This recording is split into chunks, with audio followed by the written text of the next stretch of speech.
Hi, Michelle. Just thought I reckon the voice.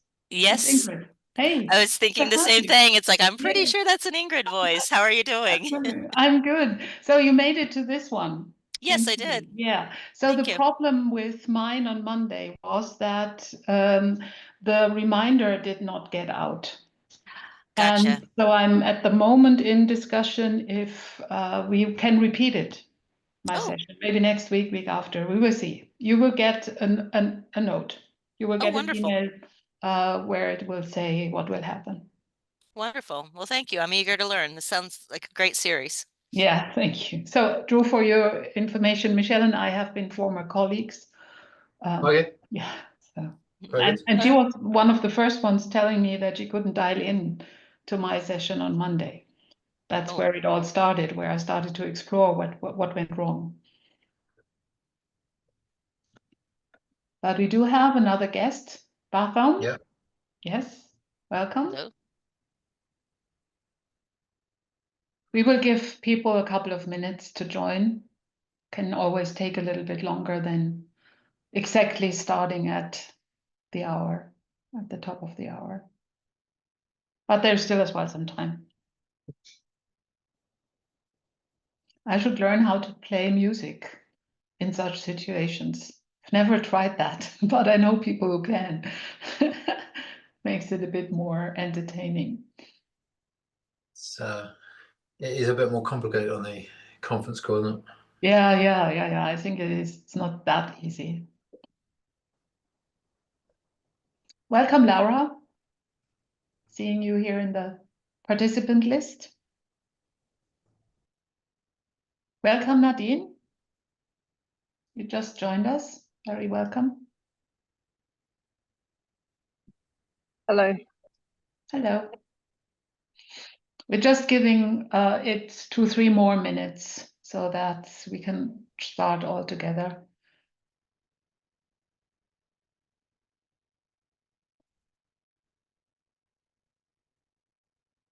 I'm sorry, I can't have my camera on for the start, but I will be able to turn it on shortly.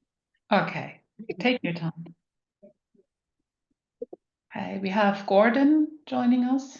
Welcome, Gordon. Hi, how are you? I guess we are good. Yeah. I had a stressful moment a minute ago because I couldn't dial in. So All right, yes. it's always the same, isn't it? Always. Okay, now welcome, Daniela. Welcome, Tara.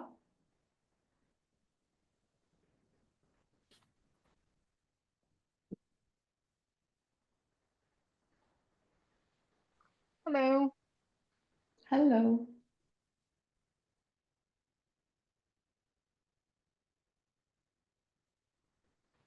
Oh, Sacramento. Nice. So it's pretty early in the morning for you It's in actually, Sacramento. yeah, it's only 10 a.m. So it's 10 not too. a.m. Okay. Okay. Where are you located? I'm in Switzerland. So Oh, it's okay. 7 p.m. now. Yeah. But I used to go a lot to San Francisco and Pleasanton in former times when I was still working in corporate. So know the jet lag, let me say it like that. Yeah, exactly. It is. I always find it's worse coming home. Okay. So going west is worse. For me, Yeah, that, going east is more difficult. But it's very individual, I believe. yes. Mhm. So I wait for 1 more minute, and then, I mean, Andrew, okay for you to start Yeah, in yeah, a yeah, minute? yeah, we can wait a minute, yeah. Yeah, wait another minute, and then we go.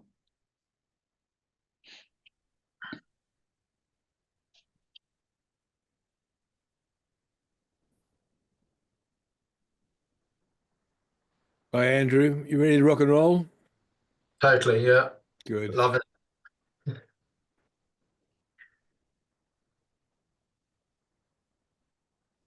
Good. Andrew, have you already shared the slide? Yes, you did, right? Yeah, I can see Just- it. Okay. it's supposed to be on the screen, yeah. Wonderful. Yeah, good. Then I would say 3 past the hour. Welcome, everyone. On behalf of ICE at the International Coaching Week. ICE is standing actually for International Coaching Education, and both Drew and I, we are at the moment students there. So it's my pleasure to be Andrew's host for today. My name is Ingrid Kutz. And we are pleased to have you all join us for this event at the International Coaching Week 2025, where we are today exploring with Andrew how to go beyond the comfort zone, actually in leadership roles and above and beyond. If you have not been to one of our previous events, I'd like to tell you a little bit about ICE. We provide a learning platform for individuals and organizations to learn and apply a strength-based coaching mindset and skills to create sustainable and meaningful change in their professionals and personal lives. The coaching education programs are accredited by International Coaching Federation, ICF, all the way to the highest level 3 for master coaching. And the advanced certification in team coaching. Everyone who registers on a coaching education program becomes a lifetime member of the ICE community and gets access to continuous education and to collaborate. Today's event is only one example. Would like to go to the next slide, Andrew? So we have Andrew here with us, and he has over 20 years experience working across a broad range of technological advanced industries within service and project management disciplines. He has spent the last 8 years developing successful teams, enhancing performance, increasing productivity and efficiencies, whilst improving job satisfaction and self-worth. The result? Dedicated teams who want to deliver their best to the customer and contribute to the vision and direction of the team. What's next? Drew wants to share his experience and lessons to support a wider range of leading individuals through executive coaching. So thank you for that, Andrew. And before I hand it over to you, some housekeeping for today's session. I would strongly recommend to stay until the end, because at the end there will be actually 2 exclusive offers for everyone here participating. For that, please enter your name in Zoom. I will in a minute share a link in the chat, which brings you to a form where you can enter your name, because we need your name to then get back to you to really get that offering through. And at the very end, I will pull up a poll, which has 3 questions only, and there you can tick the box if you would like to have that one of the 2 or maybe both promotional offers. To give Andrew a good space, please close your microphones.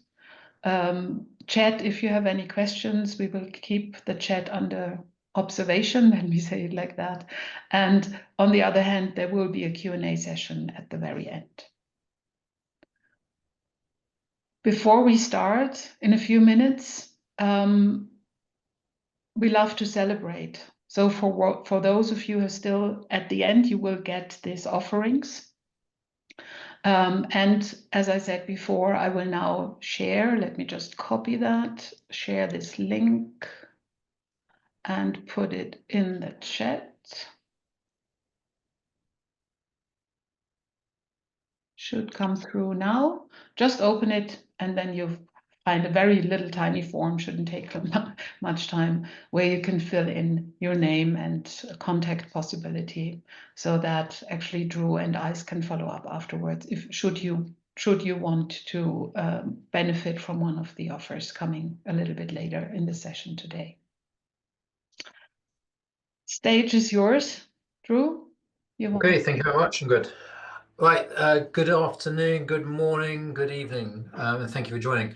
I can give you a few more minutes to fill out the form if you want. So I was going to start with a question as well. So I'll give you a few more minutes. Okay, so I'll start. If anybody's got a problem, then just ping it in the chat, and I'll pause.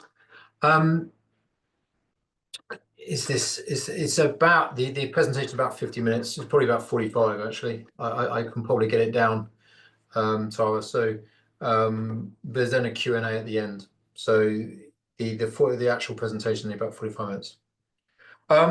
So question for you, just to start to get to know you. I think some of you have already put in where you come from, where you're phoning in from, but if you could tell us where you're from and also summarize your current position. So are you a coach, prospective leader, new leader, growing leader, or mature leader? And in that position, what support are you currently receiving? So UK, Nadine, UK, new coach, wanting coach, new leaders, just starting out. Okay, thank you, Nadine. Anyone else willing to put anything on chat? Thanks. People are still writing. Yeah, it's a coach. Tara has coached since 2007, but want to go more into leadership coaching. Currently not working as a leader, but have, okay, just starting the coaching journey. Gordon, I'm a leader in Indianapolis, seeking next clinical laboratory position. Very good. Michelle, professional coach, Boram. Okay, all right. So if we look at the data, and we'll come back if there's more feedback. So it's Daniela, UK, wants to find more about leadership, looking to grow more leadership skills. Okay, so looking at the data, 82% of managers get 0 leadership training before their promotion.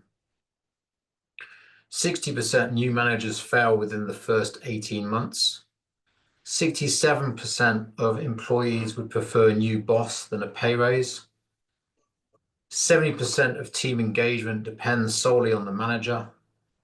And sadly, only 12% of organizations say they're excellent at developing leaders at all levels, which on the counter side would say that 88% of organizations are not good at developing leaders at all levels.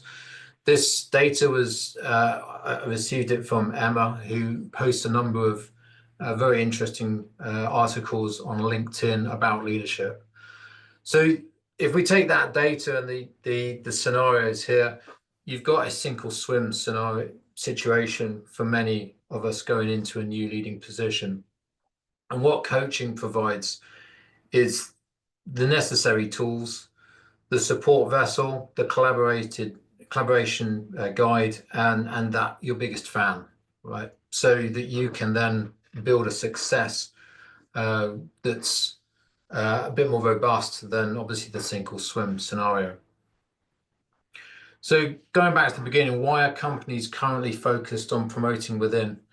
Cost saves, and at the moment costs are big. There's a significant issue there.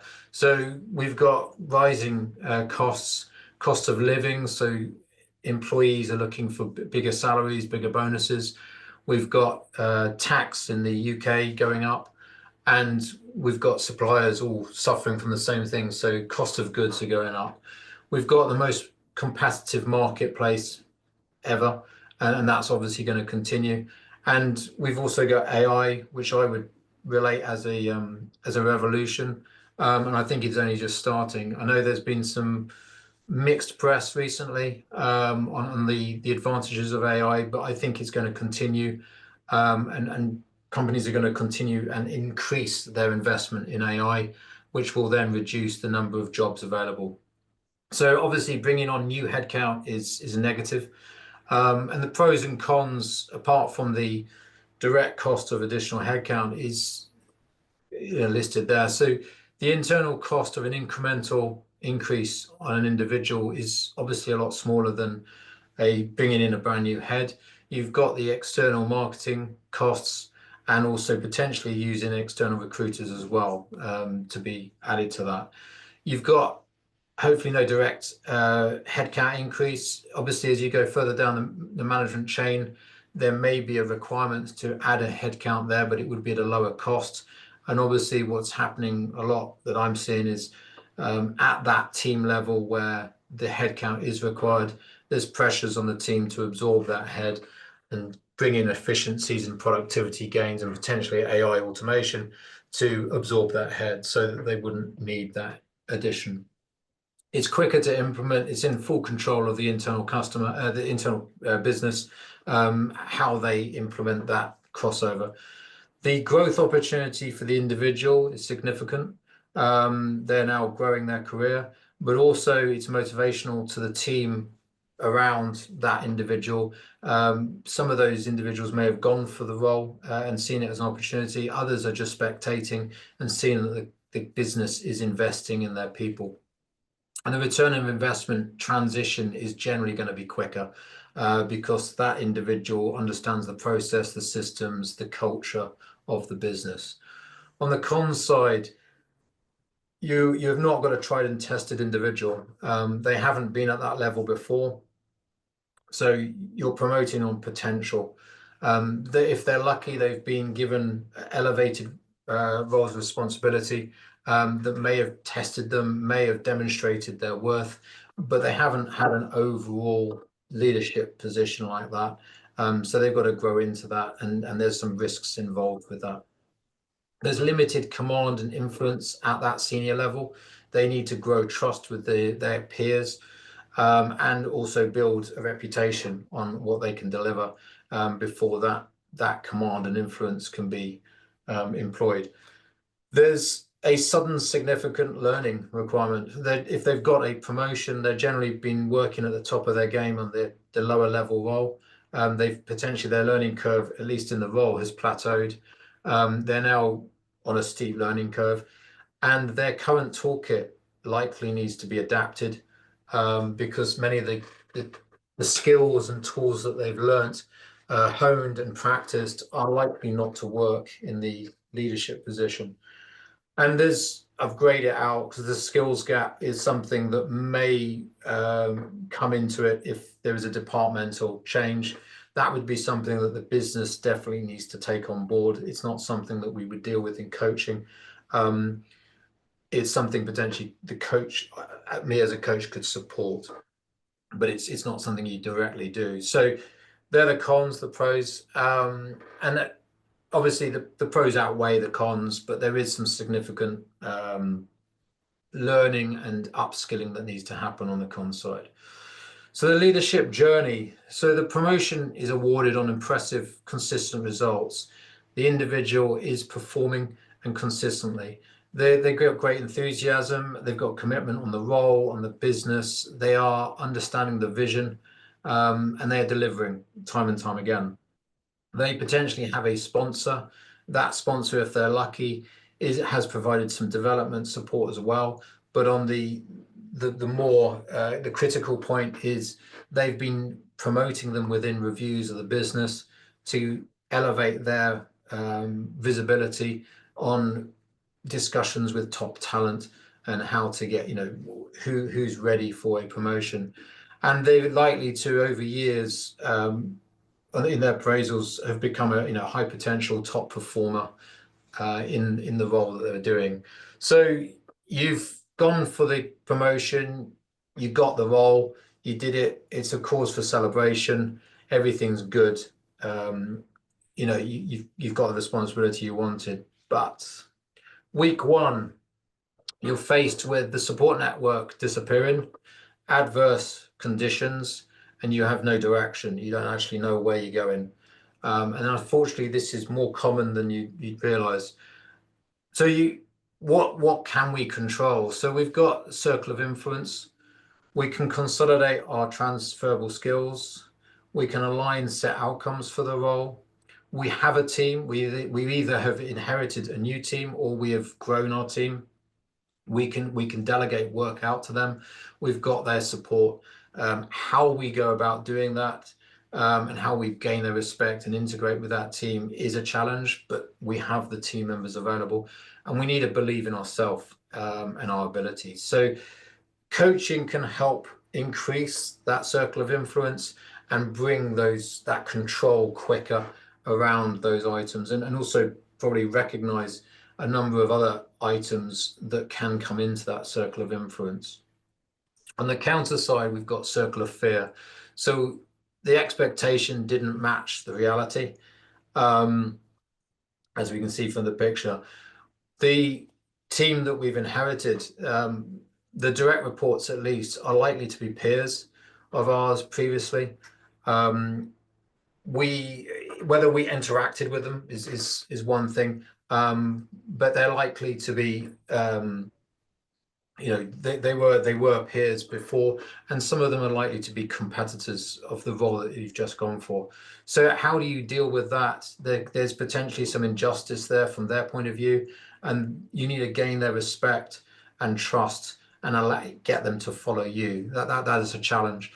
Hidden areas of concern. So generally, hopefully in the first week that isn't happening, but as you get deeper into this, you may realize that certain things have been hidden from you, and you need to look at, right, how do I deal with these additional challenges coming my way that I wasn't aware of. And again, that may then alter your outcomes, and it's definitely going to grow your scope, potentially with limited value add as well, because these are more issues to resolve.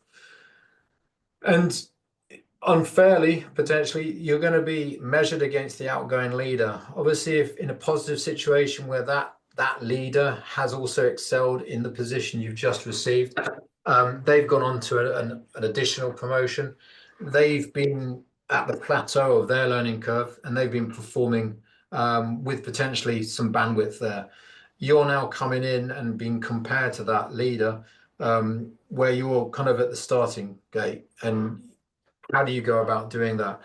On the negative side, if there's been a lack of leadership or the leadership's been poor, whilst the baseline may be a lot lower, and that may be comforting, you are likely to be in a more crisis mode. The business is looking for urgent results. They're going to be putting more stress on you to deliver. So all of that's in the circle of fear. Coaching can support and bring some of that fear into the circle of influence, allowing you to control it. There's also some control mechanisms that can be put in place that allows you to deal with the fear factors that may come up that you can't foresee. And then you've got the big ticket milestone of the business seeking return of investment. And it's likely, in my experience, that this demonstrable value would be within the first 3 to 6 months, that you've got to demonstrate true value with the position you've been given. I'm going to pause there and just ask some questions. So if you can put them into the chat. I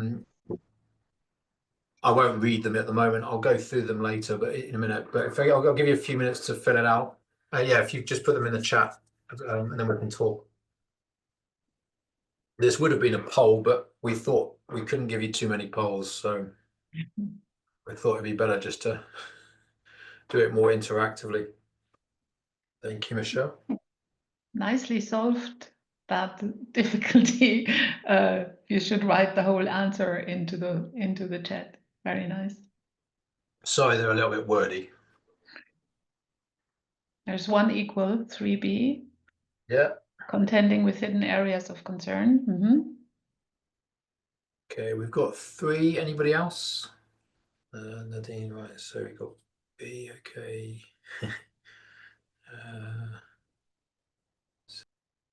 Right, I'll start chatting. By all means, keep coming. So we'll walk through it. So what would be an effective way of increasing your circle of influence when facing complicated challenges in a new role? We've got a number of, we've got reach out. We've got basically everything, I think, apart from the consider the gaps. From a coach point of view, we would be looking at the understand and focus on your strengths. So it's not to say the others are wrong, but obviously focusing on your strengths when you are facing challenges, it's going to put you in the best frame of mind. You're going to be in a positive frame of mind. You are going to be energized. It's likely that you're going to be able to perform better. If you're focused on your gaps, it's potentially going to be, you've got to fulfill that gap first. and then you're going to overcome the difficulty, and it's generally going to put you into a negative frame of mind potentially. So we would say look at your strengths, and any challenge where there may be a gap, look at a different perspective as to how you would meet that challenge using your strengths. Reaching out for a mentor, your previous mentor is unlikely to be, they provided great support for the previous role. Going into your new role, it's unlikely that they will be, they may be a very good confidant, they may be a good friend, they may not be the right mentor for you then. Mentoring should be more of a very specific need requirement. And if you were looking for an alternative mentor, you are likely not to be known within the circle that you're dealing with at the moment. You haven't built up a reputation. You won't necessarily know the network. It's not, you may have a good understanding, but if you identify a mentor that could support you, you are unlikely to have that individual understand and know you, and therefore they may be hesitant to take you on as a mentee. It's something that may be more appropriate in the medium term. So when you understand the challenges you've got, you then may be able to seek out a mentor as you've matured in the role. And reviewing your successes in the past, I am a huge advocate for lessons learned. I think if applied well, it's very, very effective. The concern here is a lot of the successes you'd have got in the previous role are not going to be valid now in the new role as a leader. If you start doing the same thing, you're likely to fail. Those lessons are potentially extremely useful for your team to provide advice, but they may not help you very much in your own role. On the question 2, so how would you handle the scenario where your reality wasn't aligned to the expectations set? I've cheated a little bit. They're all correct in my view. The order's not quite right. So I would suggest you request more time to review. You need to understand what you're dealing with. And the best way of dealing with that is listening to your team. It also allows you to integrate and build trust with the team early on, but you are likely to get as many insights in the half an hour review you have with a team member. It's going to take you around 2 weeks to understand that yourself if you're digging into it. Once you've got that reality, you can then go back to your management and align those outcomes on that new reality, and that may be a stage 1, a stage 2, a stage 3, or it may be completely realigned to what they originally put forward to you. And then you can look at the quick wins, and the quick wins gives you 2 advantages. It allows you to show progress and value to the management. It also provides you additional time to address the overall problem that you need to solve, and that time is valuable for you. So I would say all of those are valid. With regards to Q3, that was more of a interest for me. It's interesting that the hidden areas of concern has come up the most, but we also got return of investment and aligning with your team. So that's just interesting if you were going to go further as to the kind of areas that I might need to focus on. So thank you for that. Returning to the presentation, so I wanted to reflect my own experience where I've had to deal with this a scenario that wasn't quite right. So this wasn't quite an internal promotion, but it's contracted to permanent. So most of the pros that I listed were valid, were valid. The role sold to me was a large global complex account. There was a team in UK, team in US. I was going to be responsible for the UK project team. I was told that the customer was very demanding. That, from my experience in my career, if a customer's providing you, spending a lot of money with you, they're likely to be demanding. So there's nothing untoward there. And on the positive side, our team were doing well. So from my understanding, the transition was going to be simple, utilizing my experience. And actually, I saw an opportunity that I'd have additional bandwidth that I could utilize to grow my reputation and connections within the business as now an employee, and start to grow my career as a leader within the business. So it was all looking very, very promising. On day one, I was invited to the customer, where I was bombarded with escalations, complaints, and frustration. And this was around timing of projects being, delayed, quality of work, and also frustrations that escalations just weren't being listened to at all. I then started talking to the team, started to understand the reality, and discovered that the morale of the team was as low as it could go, and they'd had little leadership for months, if not years, and they felt very exposed to the customer. So my role reality was more of a account recovery, re-establishing the customer trust and repairing the internal team morale. That adjusted my outcome to looking at needing to elevate my approach. The business demanded accelerated progress, but weren't really very supportive. And I, rather than growing as a leader and starting to build my network, I realized that my reputation was solely resting on the success of this role and the account. I unfortunately didn't have the luxury of coaching, which would have been very beneficial. And I'll reflect to that at the end. So I was in a sink or swim situation. I paddled a little bit and started to make inroads with the customer. Customer asked me for certain things. I made certain promises and I delivered on those promises. I was lucky enough that the established service director and sales director on the account that had been pushing the business to support them recognized my positive initial steps, and they started to align with me, and we created our own support network that could then build momentum, allowing us to roll out a number of successful initiatives from there. But it wasn't the ideal situation, and it was actually very, very difficult not having that support, and a coach would have been very, very beneficial. So how can coaching help? So I've devised this 4C simple model. It looks at 3 areas: so confidence, competence, communication, against their defined role that you've got. And that then is influenced, they're all influenced by the company or context, which is key. And this model then provides an instant collaborative support network, a journey of self-discovery, and it allows you to accelerate your skills development. If we take each of the areas individually, so your confidence area, you've got uncertainty of worth, you've got potentially imposter syndrome, which has been proven to affect almost all of us at some point in our careers. You've got the fear of the unknown, and you've got where to start with the challenge. So this could be that you're dropped into a firefight and you don't know where to point next. It could actually be on the other side.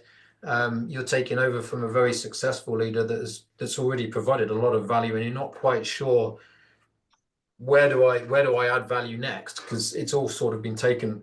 It's already been done. So that would be a very good, probably first few days, you'd feel very comfortable, but the realization there that you're going to have to make some big steps to get that value. So again, all of that coaching can support. On the competence side, it's how do you transfer your skills? What are your strengths and how do you utilize those? Providing continuous value. So potentially as part of your application, you've provided a strategic plan to provide value. Assuming the reality is what was advertised, you can potentially fulfill that strategy and get that value. The next question is, well, what's the next one, right? How do you build that momentum and continue to provide value? Obviously, if the reality isn't the same, that strategy may not work now, or if it does, the value may be a lot smaller. So how do you adjust that and get as much value as you can, and what do you need to do maybe to allow that strategy to work? And then also you've got the handling of the team. So you're likely to be in a very capable team. going into that leadership. You've got a number of people with certain egos and ideas. You need to understand how you deal with that. On the communication side, so you need command in your discussions. You want to elevate your language and pitch. You need to be a lot more concise with your language as well. Getting a strategic plan approved. Whereas previously, where you were more of a doer, you might have been looking to get budget allocated to you to work something. Here, you're actually trying to establish a budget, and it's how do you go about doing that? How do you get the right stakeholders in the room? And then you've got the different comms. You might have to roll out a vision and get the approval from your leadership. And then you've got to roll that vision out and get the team to understand how that vision is going to be worked and what they need to do to allow that vision to come to life. And on the company context, it's how are leaders empowered? So again, if you've been in the company for a while, you may know that. As you get into that position, you might realize that actually, yes, things are a little bit different as to what I was expecting. What is your scenario? So what's the context? You know, is it a very supportive environment that allows you to grow, or are you being left on your own? That is key to understand. Setting realistic expectations. So again, if the business is asking you to grow 40% and you can only see realistically a 10% growth, you need to flag that and get that adjusted. And then also outside of your management chain, how is the business supporting? So all of this can be, coaching can accelerate these skills, accelerate your understanding and development. This model is very flexible. If you know, I can either look at this in a holistic way, and we can look at each of the areas in the context of the role that's been allocated to yourself, or it may be that we need to hone in on a specific area because you're comfortable with the two of the areas and you just want the one area. So it can work either way. It can be very specific or holistic. We'll just go back at the end to my story. So the elevated outcome that I created it's really my coaching vision. So the needed to elevate my approach, business to model, accelerated progress, and my reputation solely rested on the success rate. If you break that down, I'm not going to go through this, but you break that down into the problem areas I had, the account recovery, the customer partnership, and the internal team morale. You can see here where on the confidence, competence, communication, the context, I've listed some ideas that could be utilized, and this would be taking a holistic view. And obviously these areas would be specific to the client on how we would deal with this. There's just an idea how to break it down. And thank you. Any takeaways? Does someone want to share what the biggest learning of today was, or immediately step into the most burning question, which is now in your head? And open your mics, please. I mean, we can talk.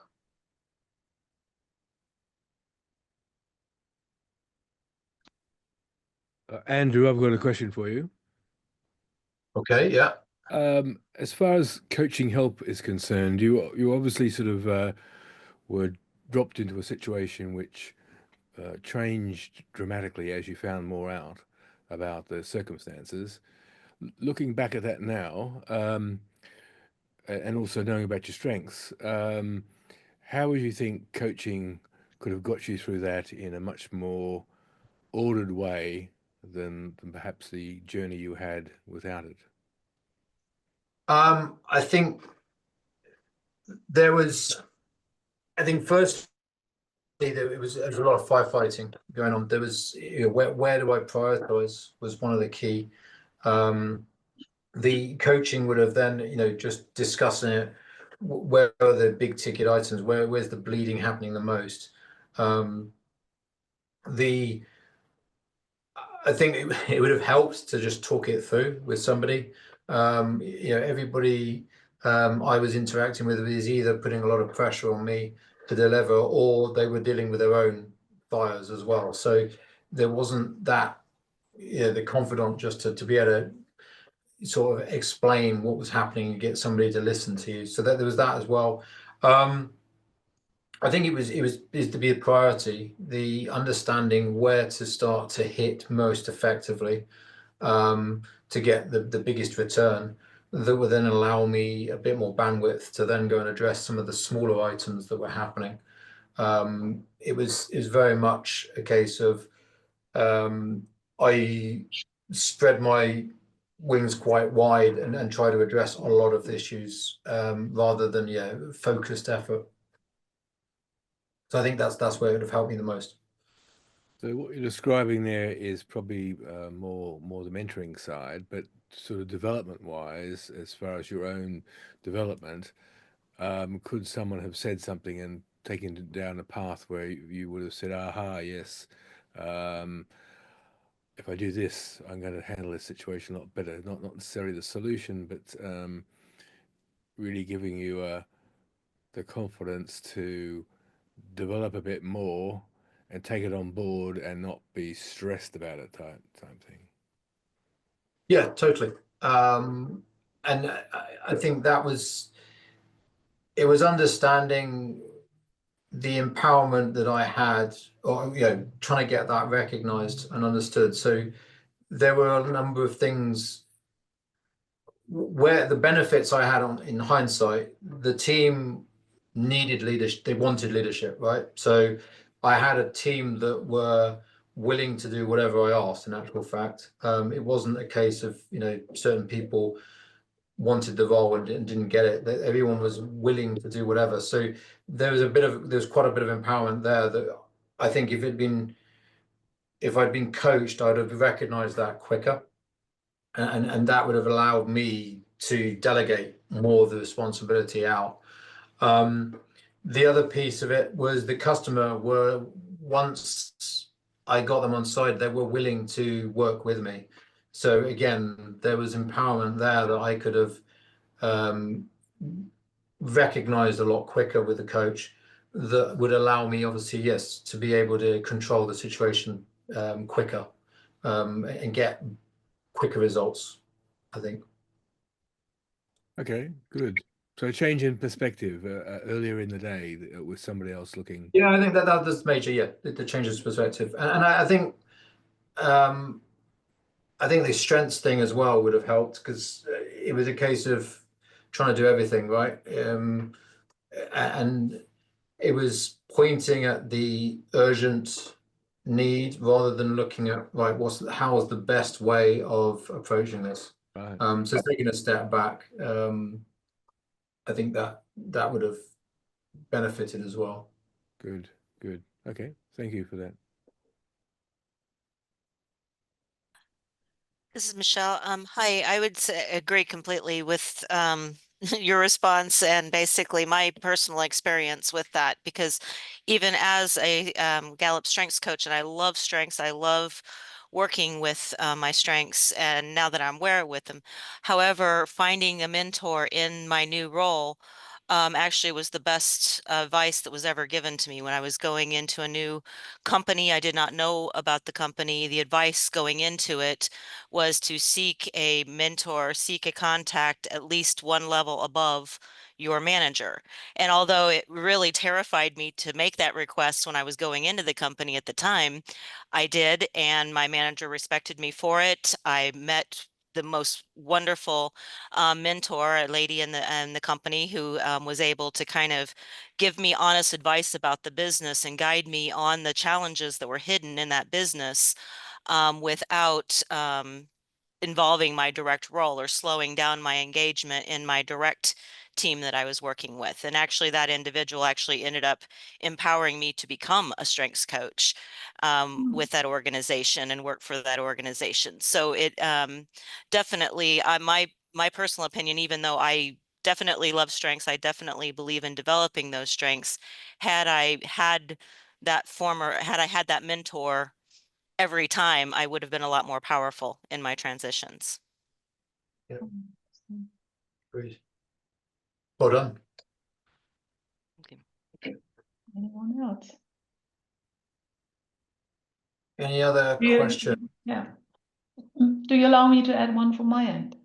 Yeah, certainly. Okay, thank you. So in your 4C framework, which I actually like very much, you're talking about the importance of understanding the company's context and culture. Which methodology, how does a coach help me to clarify that for myself? Because I might have a certain perspective which might not be the right one, which might not really be the reality. So how do I get to that complete understanding about the culture and the company itself with your help? So on the company side, I guess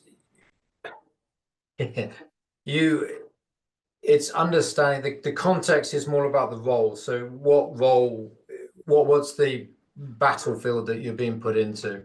As far as the culture is concerned, it's understanding, and potentially you need to start talking to peers as well. You need to understand how does the company treat recognition, empower their leaders? You know, are you allowed to run with certain ideas and change, or are you going to be restricted and told, you know, you got to run with the same scenario we've got? If you're allowed to run with stuff, and this isn't necessarily that you need a budget, it's just about doing stuff differently, then you've obviously got a huge significant empowerment there that you can start to move things around. One of the things with the role that I was talking about, the situation, the backlog, I wasn't allowed to bring on any more team members. So how do I address that backlog? We had to work differently. Was the business comfortable for me to do things differently and work it differently? Yes, they were. And we actually ended up allocating to the different, the customer worked in different businesses. I then allocated project managers within each of the business and liaised with that business to build the confidence up with the customer. And then that allowed us to then challenge the customer to say, right, you want us to start this project. Have you got somebody available on the counter side? No, you haven't. Right. So then it's not part of the backlog. We'll get to it when we finish this one. We can then, you know, the two of them. So it was a case of that. So that backlog then became, yes, we removed that backlog without increasing headcount. And it took a while, but I mean, a number of process improvements as well. But it's a number of incremental changes that will then allow you to then, but how you deal with that, if you start to deal with your confidence or your competence in isolation, you're not likely, you're not going to work. You need to know what the conditions are to then react to that. I understand. So, Yeah, I think that will lead to great insights, which surely help to go on and hopefully come to the right points. Yeah, thank you for that. And we have Nadine raising her hand.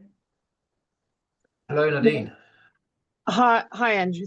Thank you for the presentation. It was very, very informative, and it's definitely the direction I'm looking to go to as a coach. I'm just wondering, a lot of coaching models, a lot of what we do as coaches is use our questions to draw out things from our coachees.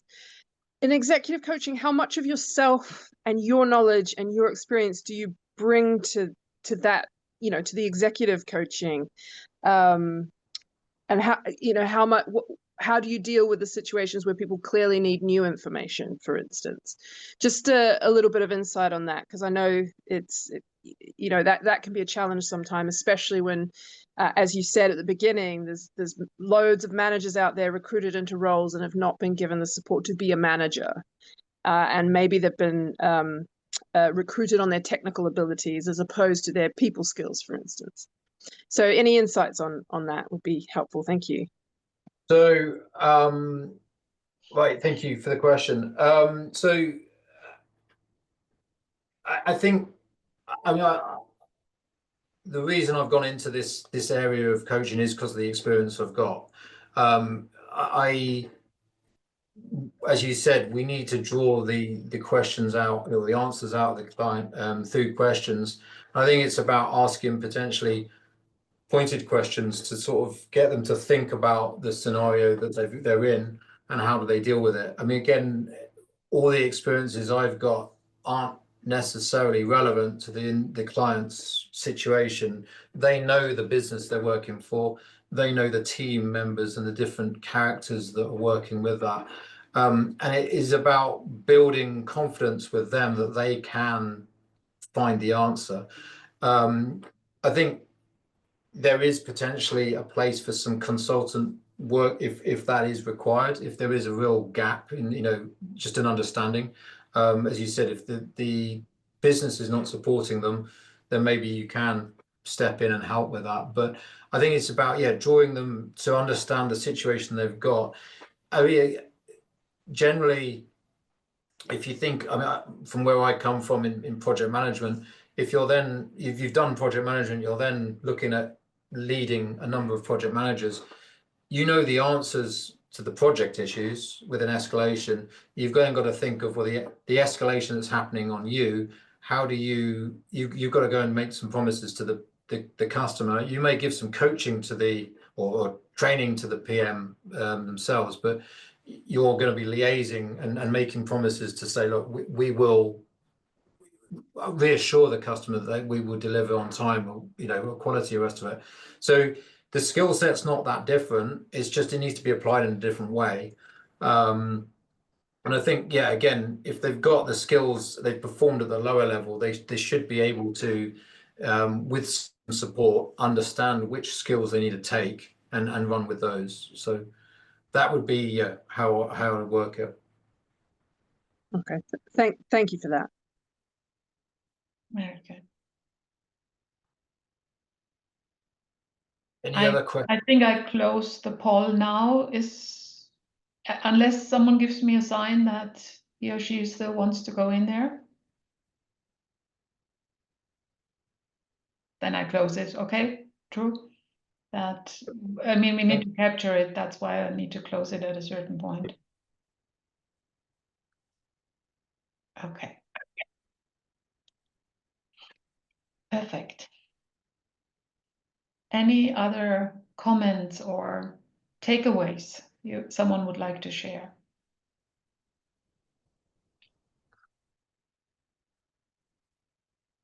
Wonderful. Seems that you all got it. Perfect. And we had a couple of very good questions. Last word to you, Drew. Anything else you would like to give us on our Thank you very much for attending and choosing this presentation. Much appreciated. Look forward to contacting you outside. So thank you. Thanks, Wonderful. Andrew. Thank you. Take care. Nice Bye-bye. morning, Have a afternoon, good day. evening. Bye now. Bye, everyone. Bye. Thank you. Bye. Good. We are alone. Not yet.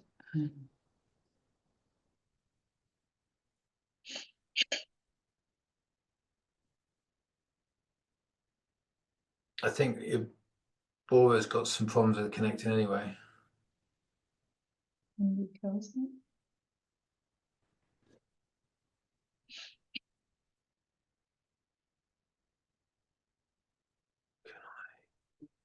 Can't do anything. Very good, I believe. No. Thank you. I'm just removing them. Hang on. Yeah, I tried to, but couldn't. Now. Okay. Very disappointed with the turnout. And then everybody's a coach, which is a problem, right? Because that's not what we're selling. So Yeah, correct. So that was as well something I realized. But isn't it obvious we are in the International Coaching Federation week, so there are usually coaches coming. yeah, Right. agreed. So maybe if we do that again, we should really focus on the elements of, I mean, you did very nicely when you shared your 4C model and your experience with it. But still there could be as well on my end, we could have spoken a little bit more about what coaching actually is and what it means and so on. Yeah. But anyways. But Okay. yeah, no. How many did anybody put forward? I mean, I don't know. Yeah, two for you Two. and 3 for ICE. Okay. So Fair enough. four people answered the poll, and 2 want more information from you. Okay. And Cool. and you get the names and everything from Pooja. Yeah. Okay. Yeah. Cool. Cool. All right. Thank you very much. You were welcome. Have a good evening. Yeah, you too. Enjoy your evening. All And right. see you next Cheers. time in class. Yes. Yes. See Okay. you later. Bye. Bye. Bye-bye.